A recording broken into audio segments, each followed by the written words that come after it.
On considère les deux droites d'équation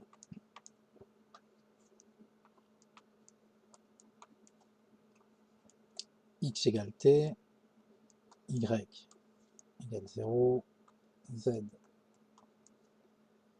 égale 2t plus 1. Donc la première droite, D1, a pour équation paramétrique x égale t, y égale 0, z égale 2t plus 1. La deuxième droite a pour équation paramétrique x égale 0,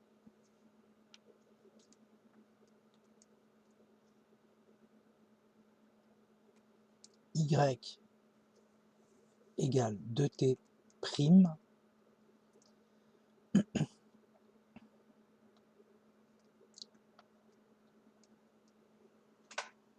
et z égale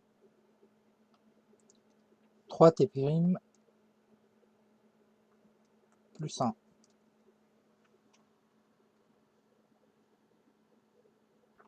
Pour tout t appartenant à R, et ici pour tout t prime appartenant à R. Je manque un peu de place, donc on aurait dû le mettre sur le côté. La question est de trouver l'intersection de D1 et D2, autrement dit la position relative de D1 et D2.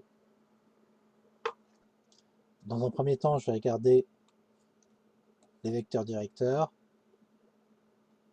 Donc le vecteur directeur de D1 c'est 1, 0, 2. Le vecteur directeur de D2 c'est 0, 2, 3. De toute évidence, ces deux vecteurs ne sont pas collinéaires. Par conséquent, D1 et D2 ne sont pas parallèles. Ceci est la première partie du calcul. On recopie les deux systèmes. Donc comme x était égal à x, nous obtenons ceci.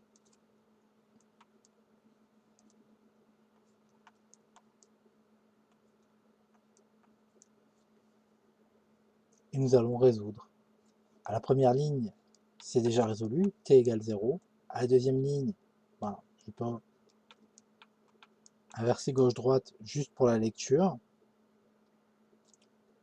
Et j'obtiendrai clairement t' égale 0. La troisième ligne, je suis censé la recopier si je n'en fais rien tout de suite.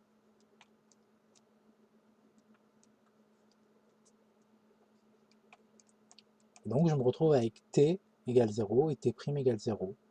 On peut vérifier sur la dernière ligne, si je remplace t par 0 et t' par 0, j'obtiens 1 égale 1.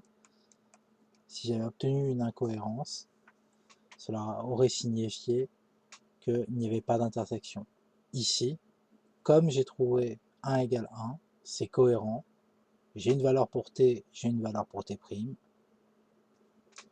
Cela signifie qu'il y a un point d'intersection entre D1 et D2.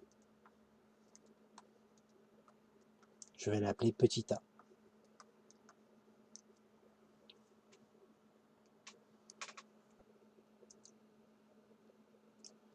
Maintenant, remplaçons t par 0 et t' par 0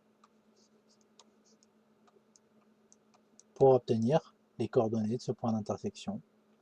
J'obtiens 0 égale 0, 0 égale 0 et 1 égale 1. Mon point d'intersection petit a, par conséquent, a pour coordonnées 0, 0, 1. Et c'est l'unique point d'intersection, car justement, on avait vérifié, D1 n'est pas parallèle à D2. Donc, un point d'intersection, elles ne sont pas parallèles, elles ne peuvent pas être confondues, puisqu'il ne faut pas oublier que parallèle comprend le cas confondu. Donc, cela signifie que l'intersection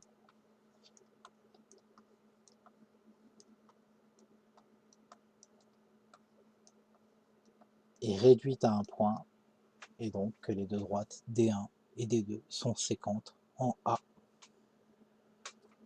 Juste pour la remarque, la première partie n'était pas nécessaire, mais c'est une habitude de tester le parallélisme avant d'attaquer l'étude, j'aurais envie de dire, en profondeur. C'est-à-dire le système, regarder s'il y a des valeurs intéressantes, etc. Donc, c'est une habitude de tester le parallélisme en premier. Ici, si on avait fait juste la deuxième partie, on aurait eu le même résultat, excepté qu'on ne peut pas savoir dès le départ si ça vaut le coup d'essayer de résoudre le système directement.